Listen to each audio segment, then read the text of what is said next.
हाँ तो प्यारे साथियों, एक बार पुनः स्वागत है आप सभी का आपके favourite YouTube channel Amit sir English गुरु पे। और मैं आप सबके लिए लेकर आया हूँ एक बहुत ही इंपॉर्टेंट सा चैप्टर जो बिहार बोर्ड +2 के सभी बच्चों को इंग्लिश रेनबो पार्ट 2 में पढ़ना है। तो इस चैप्टर का नाम है माई ग्रैंड मदर्स हाउस और इसके पोएट है कमला दास। तो हम लोग एक एक करके चैप्टर के एक एक ऑब्जेक्टिव क्वेश्चन को डील करेंगे। उसके पहले आप वीडियो को लाइक कर दें और शेयर कर दें।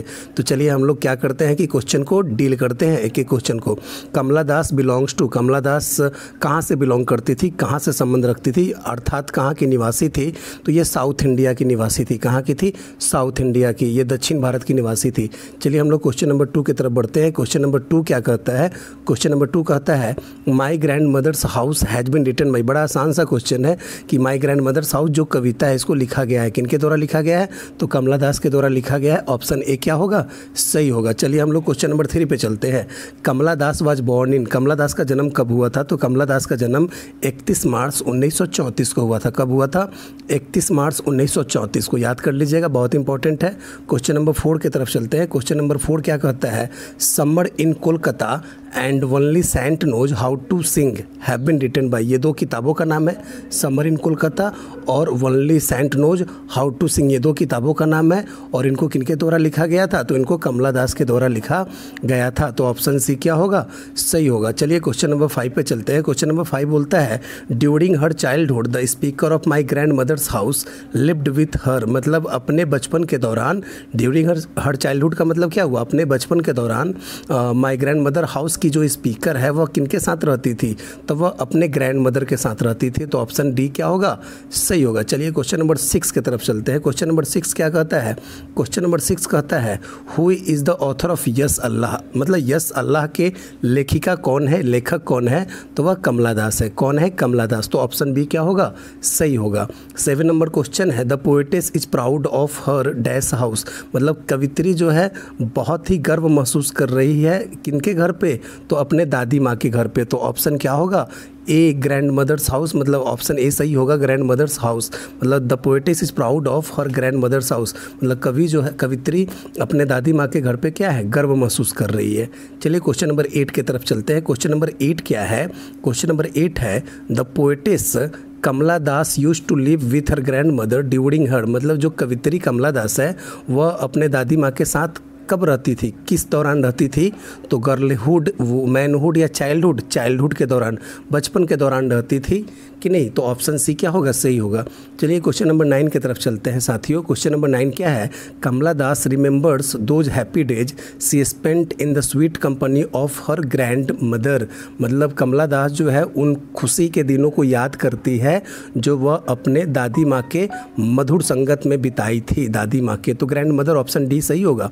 चलिए क्वेश्चन नंबर 10 पे चलते हैं। क्वेश्चन नंबर 10 क्या कहता है साथियों? क्वेश्चन नंबर 10 कहता है Kamala Das is an poetess. तो एन में यहाँ पे इंडियन पोएटेस होगा। इंडियन मतलब ये जो है भारतीय कवित्री है, यह अमेरिकन, अफ्रीकन और ब्रिटिश नहीं है, ये इंडियन है। तो ऑप्शन बी सही होगा। Kamala Das is talking about her dash who is no more. मतलब कमला दास इस कविता में किनके बारे में बात कर रहा है? जो अब नहीं है। नो मोर मतलब जो अब नहीं है, जो चल बसी है। किनके बारे में बात कर रही है? तो ग्रैंड मदर के बारे में बात कर रही है। ऑप्शन सी क्या होगा?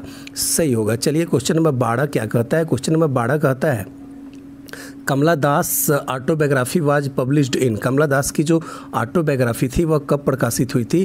तो ये 1976 में प्रकाशित हुई थी। कब प्रकाशित हुई थी? 1976 में प्रकाशित हुई थी। तो ऑप्शन सी क्या होगा? ऑप्शन डी क्या होगा? सही होगा। चलिए हम लोग क्वेश्चन नंबर 13 पे चलते हैं। क्वेश्चन नंबर 13 कहता है Kamala Das was shortlisted for the Nobel prize for literature in. मतलब कमला दास को जो है नोबल साहित्य के लिए, नोबल पुरस्कार के लिए शॉर्ट लिस्टेड किया गया था। कब किया गया था? 1984 में किया गया था। कब किया गया था? 1984 में, 1984 में किया गया था।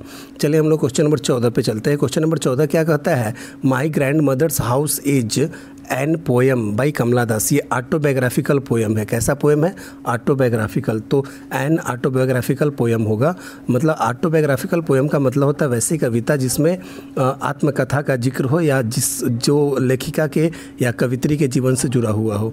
चलिए क्वेश्चन नंबर 15 क्या है, the house went into silence due to the death of the woman, मतलब औरत के मरने की वजह से जो घर था उसमें सन्नाटा सा गया था, सन्नाटा छा गया था। चलिए क्वेश्चन नंबर 16 क्या कहता है, dash is the speaker of my grand mother's house, मतलब कौन माई ग्रैंड मदर्स हाउस की स्पीकर कौन है, तो कमला दास है। तो ऑप्शन क्या होगा, ऑप्शन ए सही होगा, ऑप्शन ए सही होगा, कमला दास। चलिए क्वेश्चन नंबर 17 और 18 पे चलते हैं, ये मात्र 2 ही क्वेश्चन अब बच गए।